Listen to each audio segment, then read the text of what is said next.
یہ ریکارڈنگ سنو کہانی میری زبانی کے لیے کی جا رہی ہے۔ یہ آپ بیتی کہانیاں کے سلسلے کی نویں کہانی ہے جسے تحریر کیا ہے OBN میو نے۔ کہانی کا عنوان ہے جادو نگری اور میں ہوں قصہ گو سعدیہ سرمد۔ دادی اماں مجھے کہانی سننی ہے، مجھے کہانی سنا دے۔ جی دادی اماں، میں بھی کہانی سنوں گا، مجھے بھی کہانی سنائی نا۔ اچھا سناتی ہوں، بس ذرا مجھے سانس لینے دو، تھوڑا حوصلہ کرو، ابھی سناتی ہوں۔ مجھے کہانی ذرا سوچ لینے دو۔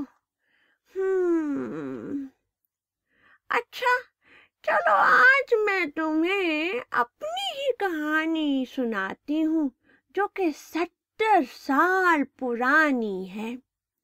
میں آج 80 سال کی ہو گئی ہوں، مگر اس دن جو کچھ ہوا اس کی چھاپ آج بھی میرے دل و دماغ پر ہے۔ اس واقعے نے نہ صرف میری زندگی بدل دی بلکہ مجھے جینے کا حقیقی مقصد دے دیا۔ میں اس وقت 10 برس کی تھی۔ تو چلو سناتی ہوں تمہیں 70 سال پرانا واقعہ۔ تو جناب، یہ ایک نہایت خوبصورت محل تھا جو بہت دور تک پھیلا ہوا تھا، جس کے برج خالص سونے کے بنے تھے۔ میں حیران تھی کہ میں یہاں کیسے پہنچی۔ ایسی حسین دنیا تو میں نے کبھی خواب میں بھی نہیں دیکھی تھی۔ میں تو محل کی شان دیکھنے میں کھوئی ہوئی تھی کہ اچانک ایک سریلی آواز نے مجھے چونکا دیا، جو مجھ سے کہہ رہی تھی کہ ارے کہاں کھو گئی ہو رافعہ؟ اگر یوں ہی کھڑی اس محل کو دیکھنے میں سارا وقت ضائع کر دو گی تو باقی حسین چیزیں دیکھنے سے محروم رہ جاؤ گی۔ کون ہے وہاں؟ میں نے ادھر ادھر دیکھتے ہوئے پوچھا، مگر مجھے کوئی نظر نہیں آ رہا تھا۔ ارے بہن، نیچے دیکھو۔ میں نے نظریں نیچے گھمائی تو یہ کیا ایک بڑا سا لال گلاب کا پھول تھا، جس پر بالشت بھر کی تتلی بیٹھی مسکرا رہی تھی۔ تم کون ہو؟ بڑی تم بھلکڑ ہو رافعہ، تتلی نے بنا کسی تکلف کے کہا۔ یاد نہیں کل تمہارے ایک شریر دوست نے مجھے بوتل میں بند کر دیا تھا اور تم نے لڑ جھگڑ کر میری بدماش سے جان چھڑوائی تھی، اور پھر تم کافی دیر تک مجھے پیار بھری نظروں سے دیکھتی رہی تھی۔ مجھے واقعہ تو سارا یاد آ گیا تھا، مگر میں حیران تھی کہ یہ تو چھوٹی سی تتلی تھی، اتنی بڑی کیسے ہو گئی، وہ بھی ایک ہی دن میں۔ ابھی میں یہ سوچ ہی رہی تھی کہ اسی اثنا میں تتلی اور بڑی ہونے لگی، کچھ ہی دیر میں ایک ہاتھی کی جسامت کے برابر ہو گئی۔ چلو میری پیٹھ پر بیٹھو، میں تمہیں اس نگری کی سیر کراتی ہوں۔ پہلے تو میں گھبرائی کہ یہ سب ہو کیا رہا ہے، پھر میں یہ سوچ کر کہ میں ایک تتلی کے اوپر سواری کروں گی جو کہ آج تک کسی کو نصیب نہیں ہوا، میرے دل میں لڈو پھوٹنے لگے۔ میں جھٹ سے اس کے اوپر چڑھ گئی اور تتلی اڑنے لگی۔ ٹھنڈی مہکتی ہوائیں میرے جسم کو گدگدا رہی تھیں۔ اتنا اوپر پہنچ کر مجھے سارا علاقہ نظر آ رہا تھا جو کہ کسی جنت سے کم نہیں لگ رہا تھا، سرسبز و شاداب اور پھولوں کی خوشبو سے معطر۔ کیسی ہو رافعہ؟ مزہ آ رہا ہے؟ ایک ندی کے اوپر سے گزرتے ہوئے مجھے یہ آواز سنائی دی۔ میں نے تھوڑا آگے جھک کر دیکھا مگر کچھ نظر نہ آیا۔ تتلی نے ہوا میں ایک غوطہ لگایا اور ایک جھرنے کے پاس اتر گئی۔ اب مجھے صاف نظر آ رہا تھا کہ میرا حال کس نے پوچھا۔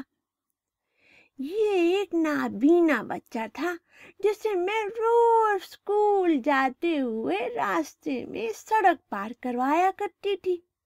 وہ جھرنے کے قریب ایک پتھر پر بیٹھا تھا۔ تم یہاں؟ اب تو میں حیرت کے سمندر میں غوطے کھا رہی تھی۔ اس میں حیرانی والی کون سی بات ہے رافعہ؟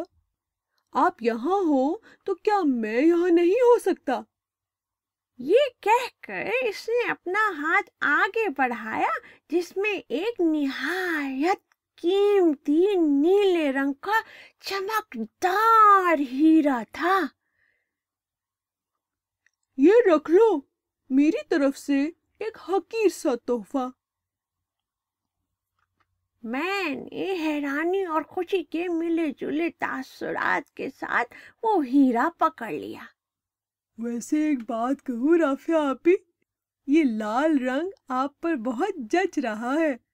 اللہ نے نہ صرف آپ کو اچھی شکل و صورت دی ہے بلکہ ساتھ میں خوبصورت دل سے بھی نوازا ہے۔ جب اس نے یہ کہا تو میں پھر حیرت کا شکار ہو گئی، کیونکہ وہ اب نابینا نہیں تھا بلکہ دیکھ سکتا تھا۔ میں نے اس سے پوچھنا چاہا کہ وہ ایک ہی دن میں ٹھیک کیسے ہو گیا، مگر اس نے میری بات ہنسی میں ٹال دی اور تتلی سے مخاطب ہوا۔ تتلی بہن، تم بھی نا بڑی خود غرض ہو، اکیلے اکیلے رافعہ آپی کے ساتھ مزے کر رہی ہو۔ محل میں اتنے سارے لوگ انتظار کر رہے ہیں، کیا ان سے نہیں ملواؤ گی رافعہ آپی کو؟ ارے ہاں، میں تو بھول ہی گئی۔ چلو رافعہ، محل میں چلتے ہیں۔ یہ کہہ کر تتلی نے پھر سے اپنے پر پھیلائے اور میں اس کی پیٹھ پر بیٹھ گئی۔ اب ہمارا رخ محل کی جانب تھا۔ محل میں داخل ہو کر تو میں اپنی انگلی کاٹنے پر مجبور ہو گئی کہ کہیں میں خواب تو نہیں دیکھ رہی۔ محل جانوروں اور انسانوں سے بھرا ہوا تھا، اور جو بات سب سے مزے کی تھی وہ یہ کہ وہاں درخت اور پودے بھی انسانوں کی طرح چل پھر رہے تھے اور باتیں کر رہے تھے۔ ان کے بھی ہاتھ پاؤں تھے۔ میں نے نظر گھما کر سب کو اچھی طرح دیکھا۔ یہ تمام جانور، پودے اور انسان وہ تھے جن کی میں نے زندگی میں کہیں نہ کہیں مدد کی تھی۔ کسی زخمی جانور کی مرہم پٹی کی تو کسی انسان کے دکھ میں اس کے کام آئی، اور یہ تمام پودے اور درخت میرے ہی ہاتھ کے لگائے ہوئے تھے۔ مجھے دیکھ کر سب ہاتھ باندھ کر کھڑے ہو گئے۔ میں خود کو کسی ملکہ سے کم محسوس نہیں کر رہی تھی۔ آپ کافی تھک گئی ہوں گی رافعہ، آئیں میں آپ کو آپ کے کمرے کی طرف لے چلتا ہوں۔ ایک پودے نے آگے بڑھ کر میرا ہاتھ تھام لیا اور مجھے ایک